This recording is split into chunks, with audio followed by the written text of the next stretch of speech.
Masterclass. Tengo que tener la cara de cemento armado para llamar a esto una masterclass. En fin, allá vamos. Hola a todos y bienvenidos a Finanzas de Chill. En el episodio de hoy mi intención es dar una, entre comillas, masterclass donde vamos a analizar la acción MicroStrategy y vamos a ver esta acción tan popular por su tesorería de Bitcoin y su estrategia de acumular Bitcoin y sus relaciones con el gobierno estadounidense. ¿Qué es lo que hacen? ¿Cómo funciona esta empresa? Y en definitiva me he currado aquí un dibujo con mi tableta donde vamos a explicar las diferentes palancas y los diferentes métodos que ha creado Michael Saylor para conectar este reactor, digamos, que se alimenta de Bitcoin como red, para, digamos, refinar ese Bitcoin en diferentes productos y cómo funciona esa máquina y qué tipo de herramientas tiene él para controlarla. Pero antes de ello me gustaría decir que nada de lo que yo diga en estos capítulos sobre MicroStrategy es una recomendación de inversión. Yo soy un andaluz, paleto, y de formación yo soy ingeniero. Yo no he estudiado nunca nada de finanzas. Entonces, haced con esa información lo que queráis, pero lo que yo digo es que yo solo divulgo información, no doy recomendaciones de inversión. Dicho eso, vamos con el análisis de MicroStrategy. Lo primero que tengo que decir es que he creado una especie de nomenclatura para que nos entendamos bien y quería enseñarla aquí arriba. MSTR es el nombre de la empresa que está en cuestión y MicroStrategy, pues cuando hablo de MSTR, de lo que hablo es de la acción clase A, es decir, de la acción principal. Esta acción tiene un precio denominado en dólares. Por cierto, si yo en algún punto pongo dólar MSTR, a lo que me refiero es al precio de la acción.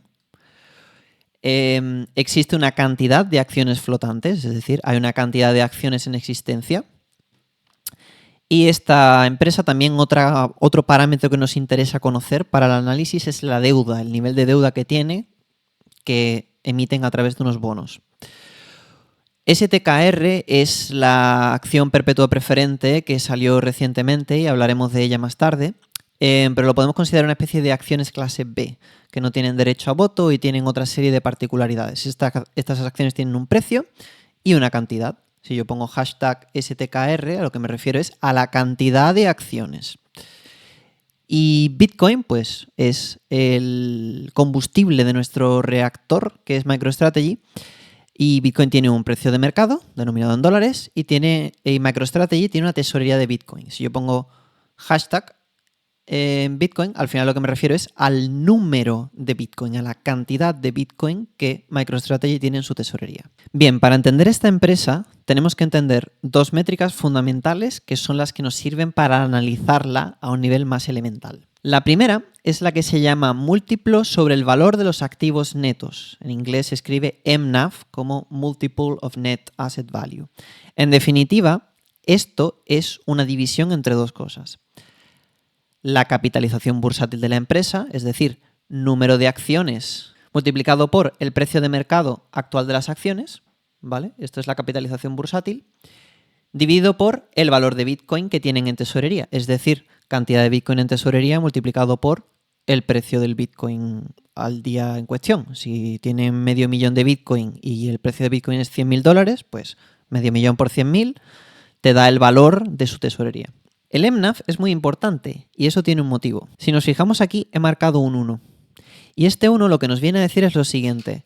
Si el valor de la capitalización bursátil de la empresa, todo lo que esa empresa vale, en algún punto fuese inferior al Bitcoin que tiene en tesorería, crearía una oportunidad de arbitraje. ¿Por qué? Porque estás diciendo que el valor de una empresa es inferior a aquello de lo que son dueños, ¿vale? Suponiendo, por supuesto, que esta empresa está libre de deuda o que hemos sustraído la deuda de la tesorería que tienen.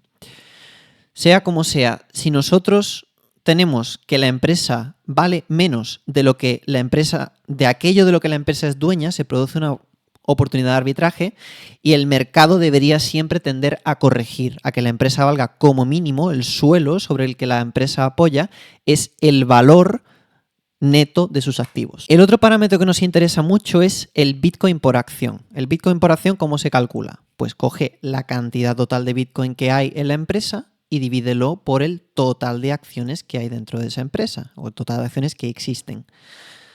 Si nosotros dividimos el Bitcoin que hay por las acciones que existen, podemos saber a cada acción unitaria, a cada una acción, cuánto Bitcoin de la tesorería le correspondería de forma proporcional. Aquí he escrito que esto es un KPI, un Key Performance Indicator, es decir, que aquello en lo que se fija Michael Saylor a la hora de dirigir esta empresa es en maximizar la cantidad de Bitcoin que subyace a cada acción. Él lo que quiere es conseguir la máxima cantidad de Bitcoin por unidad de acción. Aquí he escrito KPI porque es un Key Performance Indicator, es decir, esta es la estrella norte de Michael Saylor.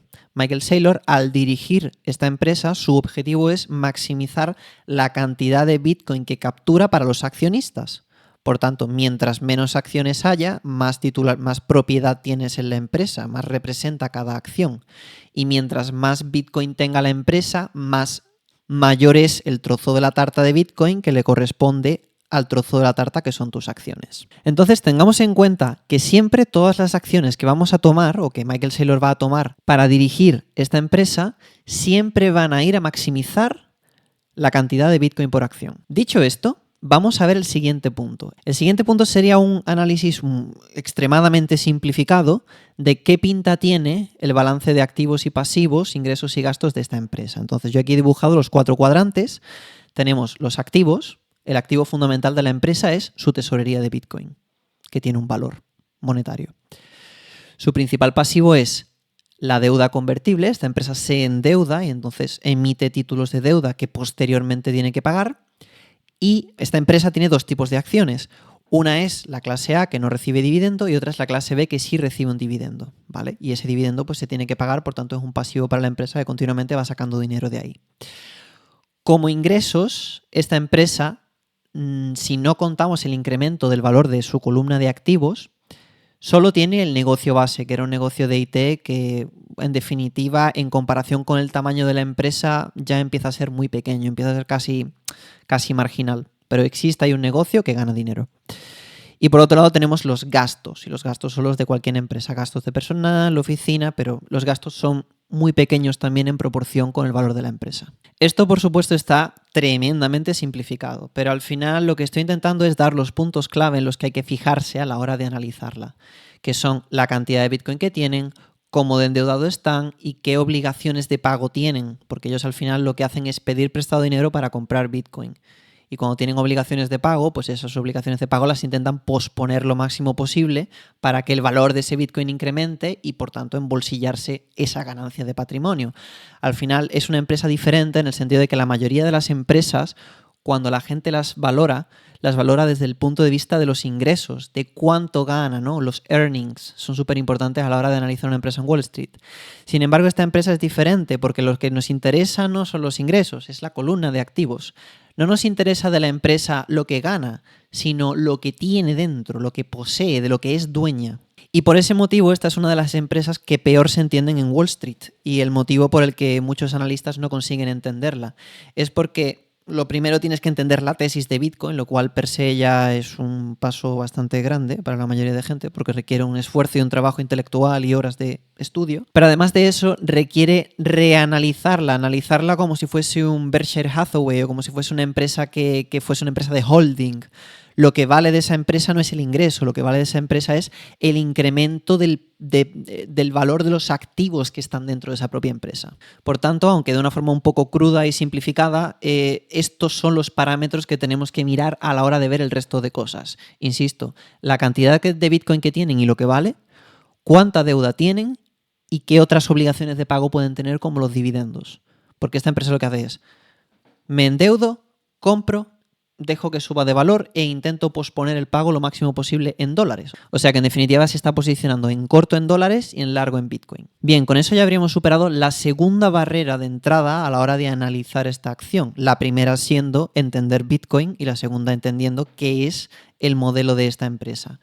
Una vez que sabemos esto, podemos empezar a entender los diferentes mecanismos que esta empresa tiene para conseguir su objetivo, que es maximizar la cantidad de Bitcoin por acción.